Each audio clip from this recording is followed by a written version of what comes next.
Sefer Vayikra, Parshat Vayikra, introduces us to Karbonot. And of course, Karbonot are a very difficult, controversial thing to understand. The notion that a person kills an animal not because he's going to eat it, which is also a question, but without him eating it even, as a sacrifice to God, is this what God wants from us? And of course we know that the Nevi'im in many places spoke out against Karbonot, claiming that this isn't what God wants from us. To the point where the Rambam, and the Mo Nevuchim, talks about how the Karbonot were because the people had a need to sacrifice as other nations in those generations did. In fact, there are Midrashim which talk about how in the end of days, the Karbonos are going to be batel. So the question is, how should we relate to these Karbonos?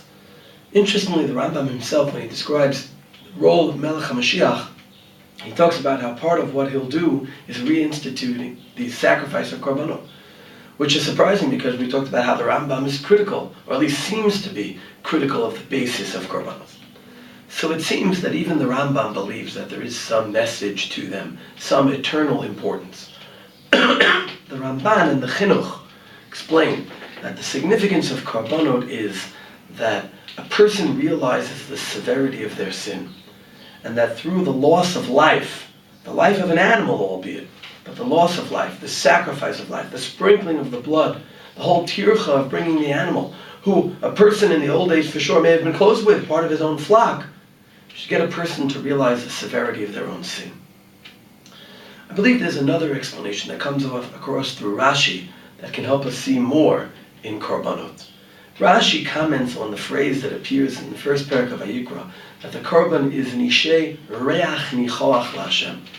Why is it a good smell before God? Does God like the smell of meat? Rashi explains, nachat ruach lefanai. It's not the smell of the meat. It's the good feeling generated by the sacrifice before God. She'amarti v'na'aseh ritzoni. It's the kiyum, the fulfillment of the ratzon Hashem, of what Hashem said, and of what we're fulfilling. And I think this is why Rashi makes the comment on the term reach nichoach in Vayikra, and not when it first appears in Sefer Bereshit, when Noach, for example, brings a korban, because there it was on his own. It wasn't as a kiyum of a tzivui. The reason we have all these tzivuyim of Karbonot here is that when a person fulfills it, it can be a fulfillment of what God has asked from us. Rashi expresses the same idea in reference to the Gemara in Menachot Av Kuf Yud, which darshans the word that appears in the beginning of the Parsha, Lirtzonchem Tizbechu.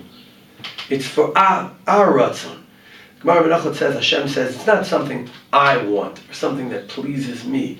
It's something that you should have an interest in. And Rashi says, L'tzorech atzmechem l'kayei mitzvotai, shetehei kapara lochem bekach. It's your interest to be able to fulfill my mitzvot and to have a kapara through that.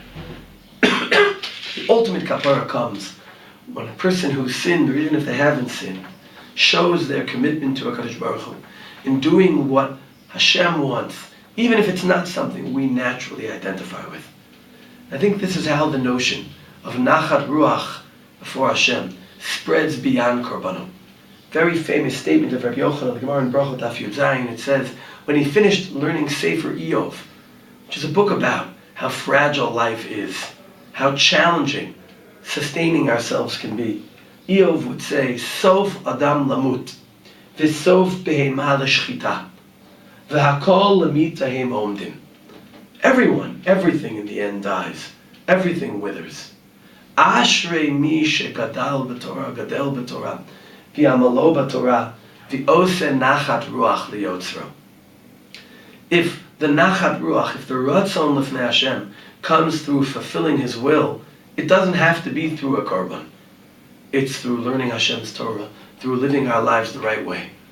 The loss of life with a korban can remind ourselves of how precious our lives are, and how we take advantage and realize what life is meant to be about by devoting it to the right purposes.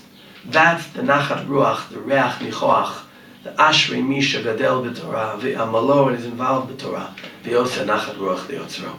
That's what distinguishes us from those who lose their lives that end up being worth nothing.